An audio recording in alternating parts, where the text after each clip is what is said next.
Sugya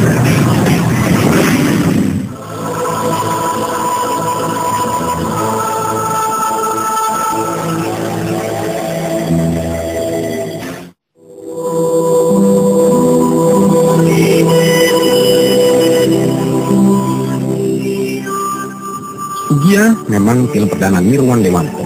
Namun bagi Nirwan, orang-orang yang terlibat dalam film Sugya bukan orang-orang baru dalam hidupnya. Sejumlah ikon film ternama bahkan sudah akrab dengan Nirwan sejak lama. Tahun-tahun 80-an pertengahan. Sudah lama juga ya, pertengahan. Jadi kalau Anda, sebenarnya saya berkawan dengan orang-orang film itu sejak dulu. Ya. Ya. Arifin Sinur itu teman saya, Teguh Karya, Slamet. Cuma memang kan saya tidak pernah terlibat di dunia film. Saya adalah teman ngobrol mereka. Saya tidak pernah terlibat di dunia itu. Gitu. Sudah pasti teman-teman di sastra. Seni rupa juga itu dunia saya. Gitu. Karena saya menulis masalah-masalah seni rupa dulu di majalah Tempo ya. Teater. Tapi juga saya menyelenggarakan pameran seni rupa. Bahkan sebelum memutuskan terlibat langsung dalam film layar lebar, sejak muda Nirwan sudah aktif dalam dunia seni, khususnya sastra dan teater.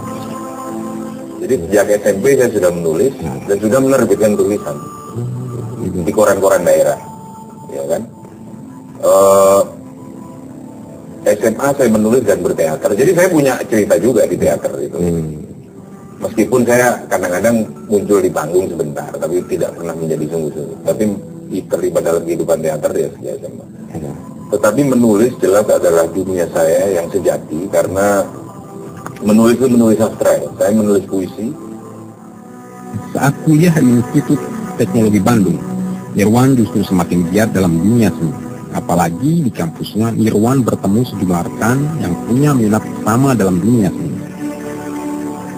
ITB, kemudian saya masih menulis, berhimpun dengan kelompok orang di ITB yang mempunyai minat yang sama. Di ITB juga saya mendirikan Ludruk ITB ya. Salah satu komponennya yang sekarang ya Sujiwo Tejo misalnya, itu teman-teman saya di ITB ya. Begitu ya, Ludruk ITB. Dan tapi terutama kegiatan saya di sastra.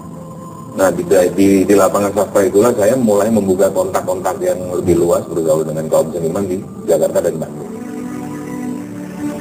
Meski mengambil jurusan geologi, dunia seni tidak bisa dipisahkan dari Nirwan Dewanto. Karena kecintaannya pada seni, Nirwan memutuskan keluar dari pekerjaannya sebagai geolog. Memang kepingin sekolah di ITB sudah sejak kecil, tapi saya nggak tahu mau belajar apa. Gitu. Pokoknya saya mau masuk ITB. Dan memang kemudian saya masuk ITB lewat tes, baru kemudian di tingkat 1 saya memilih untuk belajar ilmu geologi, karena saya pikir itu ilmu yang mengasihkan, kan kita belajar tentang sejarah bumi, sejarah organisme, makhluk hidup dari zaman dulu sampai sekarang, fosil-fosil dan sebagainya. Dan ilmu itu sangat menarik. Gunung api, gempa bumi dan lain-lain. Tapi setelah lulus saya masih bekerja di bidang itu selama 4 tahun di industri perminyakan. Di mana kan? Iya, nggak usah disebut lah, nanti seperti iklan nama perusahaan. Nah, posisinya Masih geolog ya. Itu bagus ya itu sih. Kalau menurut cukup baik ya, gajinya baik, cukup baik. Tapi ya saya nggak betah. Yang membuatnya kan tadi bilang menarik secara ilmu. Ilmunya menarik, tapi dunia itu tidak menarik. Karena pada waktu itu, di zaman itu tuh kewajibannya banyak. Harus ikut penataran D4. Saya menerima pekerjaan sebagai editor di majalah Tempo. Dan sebagai semacam konsultan lah, sebagai penulis seni di situ. Saya tidak bergabung sebagai karyawan, tapi sebagai freelancer aja di majalah Tempo pada waktu itu. Jadi saya pernah beberapa saat antara lain mengerjakan itu dan melakukan pekerjaan editing untuk beberapa penerbit. Dunia seni dan sastra jelas tidak mungkin ditinggalkan Nirwan Dewanto. Apalagi sejak memerankan tokoh Monsinyur Sugiartanata, Nirwan Dewanto jelas bukan debutan biasa.